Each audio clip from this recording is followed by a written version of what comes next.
Hey guys, back with another video. And you probably, if you're from the US, you probably have heard of this team because Pele used to play on it. And most people know who Pele is. At least, unless you don't know anything about soccer. Or football, as they call it everywhere else. But today I wanted to talk about the New York Cosmos. Because, like, they have such a history in the US because Pele... Because they were like the foundation of the U.S. They brought Pele. They brought Franz Beckenbauer. They brought like some other pretty good players. But now they don't even compete in anything anymore. Well, they didn't compete in anything for a long while, and then they came back, but now they're not competing in anything currently. So let's look at kind of the rise, and fall though of the New York Cosmos, because they were once a powerhouse in the U.S., but they were out for a while, and then they came back in 2010. So let's go over the New York Cosmos. So New York Cosmos, it's an American professional team. It's based in New York City. So it was founded in 1970 when the team competed in the NASL, which was the North American Soccer League. It was until 1984. And it was like the strongest strongest league. Their president, Steve Ross, he wanted to sign a lot of famous stars. So what he did was he brought in Pele in 1975. He was like the first big player. He was a big signing. He also signed players like Giorgio Chinaglia and also Franz Beckenbauer. Those are the biggest free signings he made. And that's what kind of made U.S. popular. Well, see, the thing is, the U.S. before they brought in Pele, U.S. soccer was nowhere. Like, you had, like, if I'm going to give an estimate, maybe 5,000 people at a game, like 1,000 to 5,000 people. Not a lot of people knew what soccer even was before Pele even came. That's why you didn't have many teams. There was like Cosmos, Tampa Bay Rowdies, some other teams, but like it wasn't that big. But after Pele was signed, then that's when it became. So let's go over now the full history update, because I just went over probably the most famous thing. So the club was founded in December 1970, but like it didn't. Their parent company was actually Warner Communications. They acquired Cosmos, the New York Cosmos, in 1972. Their first recruit was Clive Toye. I have never heard of him, but he was actually a former sports writer. And by the way, so he was a player who was actually a general manager sometimes. So yeah, he was pretty good for the team. But so the New York Cosmos, they entered the North American Soccer League they entered the North American Soccer League. And by the way, the NASL, the North American Soccer League, was founded in 1968. So yeah, and they made their field debut in the league's fourth season in 1971. Their first signing was Gordon Bradley, who was an English professional player. He moved to there in 1963, and he also played the New York Generals, and he played for some other teams. And he was actually a player coach, which was kind of cool. He was a player, but he also be a coach. They finished second in their first year in 1971. And then, by the way, they're actually playing at the Yankee Stadium, at the home of the New York Yankees. And also the New York Giants also play there. So yeah, that was pretty cool. But the Cosmos reached the playoffs again in 1973, but were knocked out the semifinals.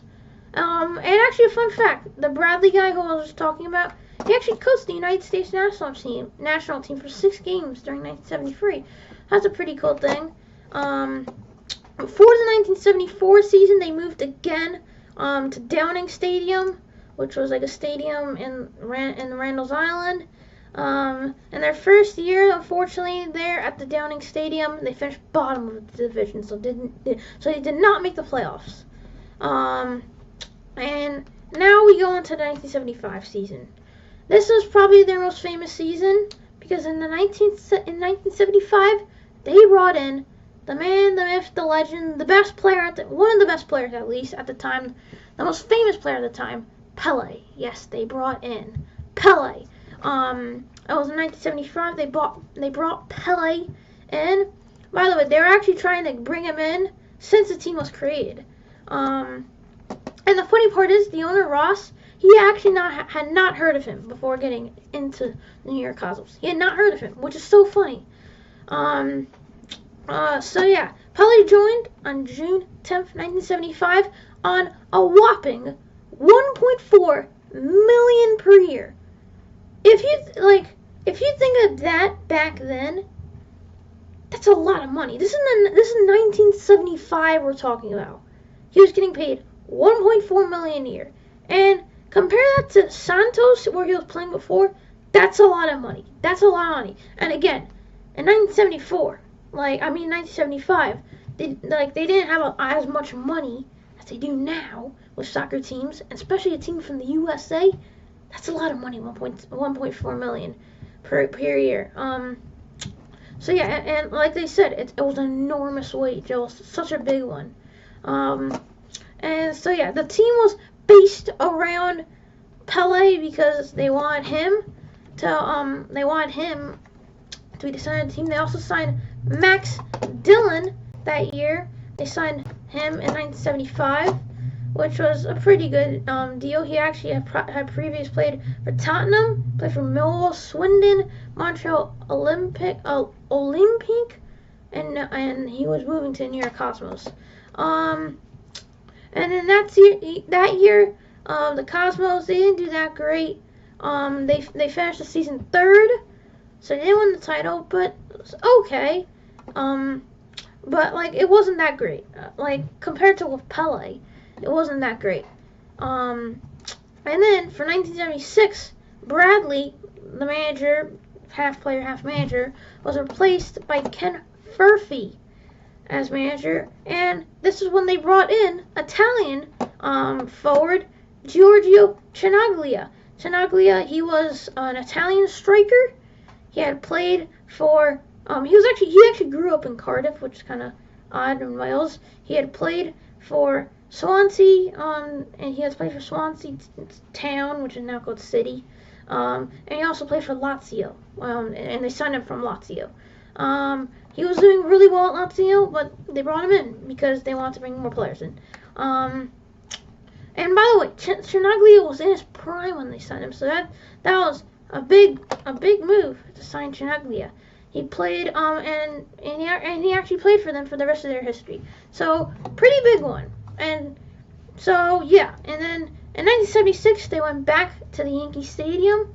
And now a lot of foreign players were coming in to the Cosmos as the New York Cosmos reached the playoffs at the end of the season, but unfortunately lost in the divisional championship against the Tampa Bay Rowdies.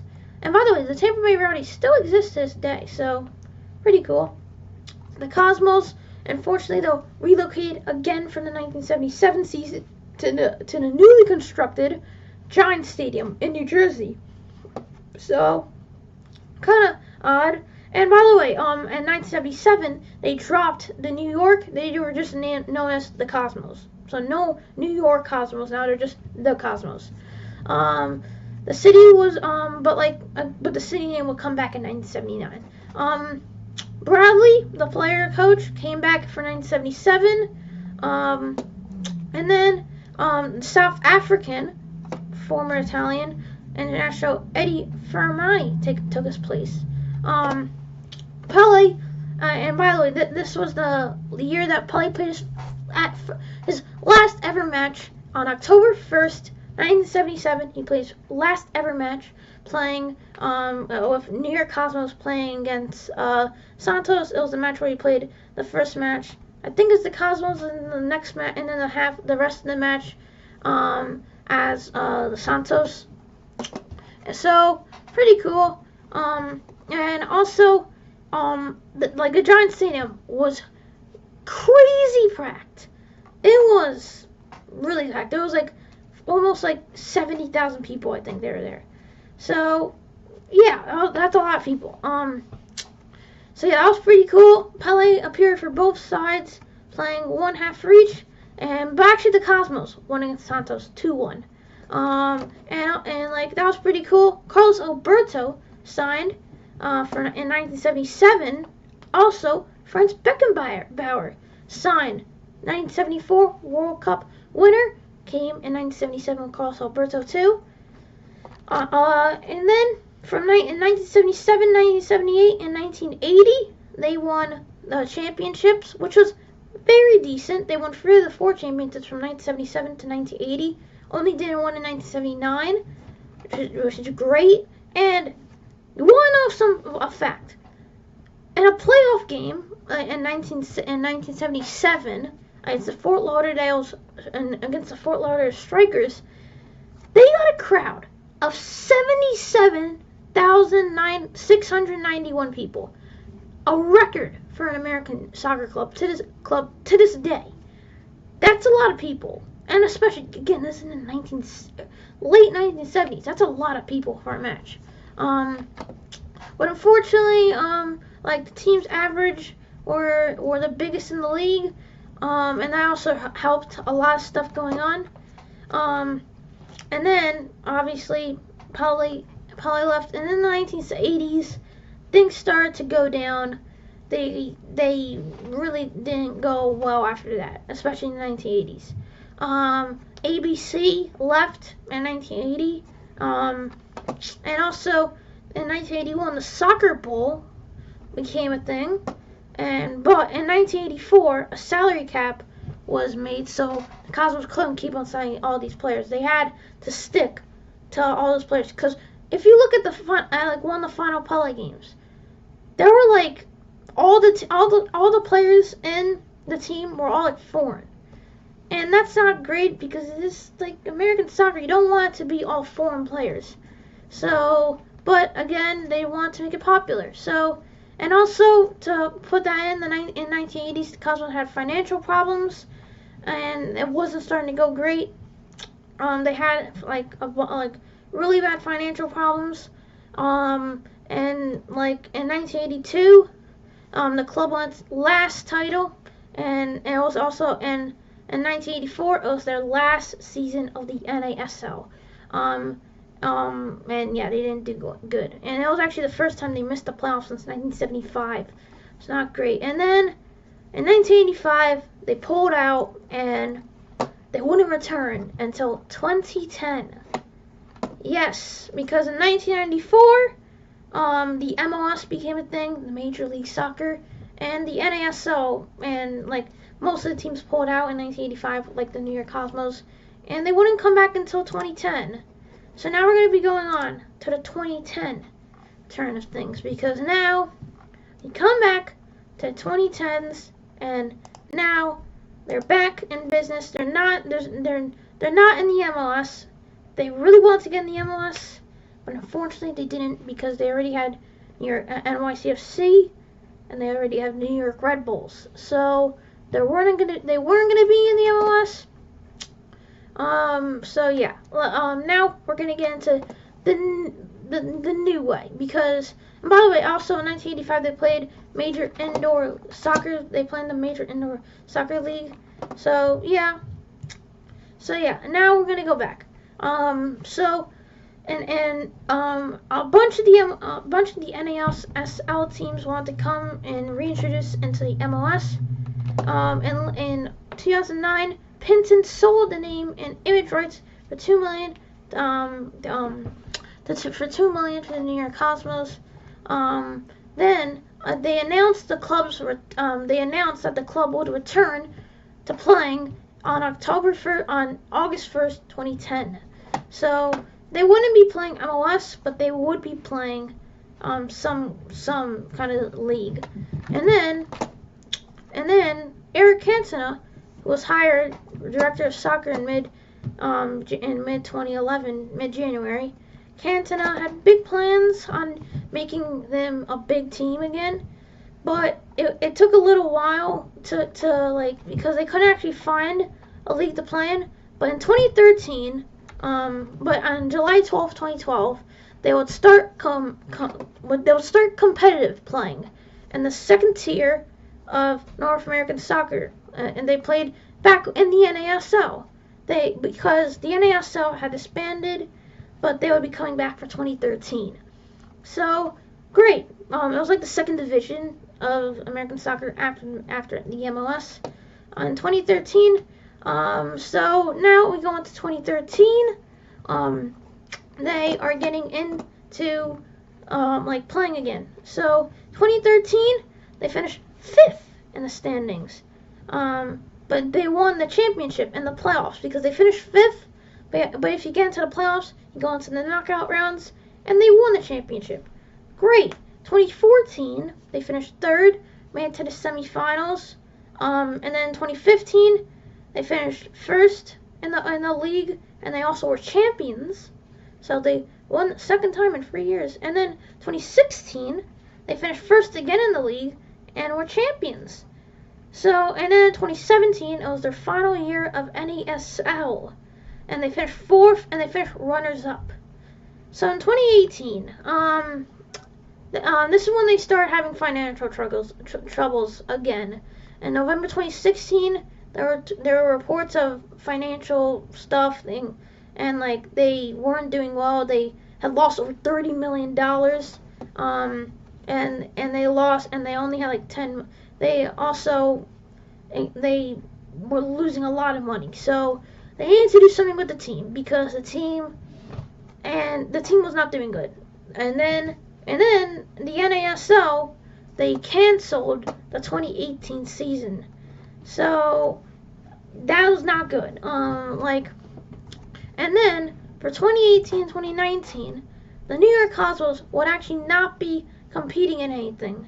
They were on a 2-year hiatus, and they will not be competing in any competitions.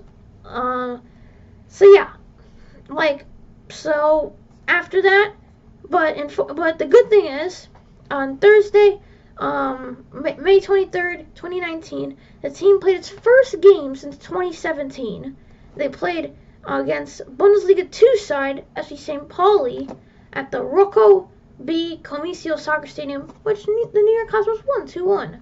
But the good thing is, on November 20th, 2019, the club announced that they will be joining the National Independent Soccer Association for the fall 2020 season. Obviously, though, COVID couldn't play the first half, so the spring they couldn't play because of what happened. And the good thing is, they finished 3rd. Actually, no, I'm realizing this now. They were in a group stage. It was like a group stage tournament. You get knocked down and stuff like that. And it was group stage was 4 or 6 teams. And then they finished 3rd. So, and they didn't make it through the knockout rounds. And they haven't competed anything since that. So yeah, and by the way, the stadium since that has been at the James M. Stewart Stadium, and also at Hofstra University. So yeah, and currently they're not doing anything. They haven't competed in anything since 2020 fall, since the NISA, and it's really sad. I like this. I like the Cosmos, but they keep on having financial struggles, which is a big part. And then I hope they can come back, hopefully, to some league. I don't think they're ever going to be coming back to the MLS. By the way, if you haven't checked out my video on, I put the New York Cosmos back into the MLS at FIFA 22. You should watch that. And I will see you guys next time. Hope you guys like this video, and see ya. Bye.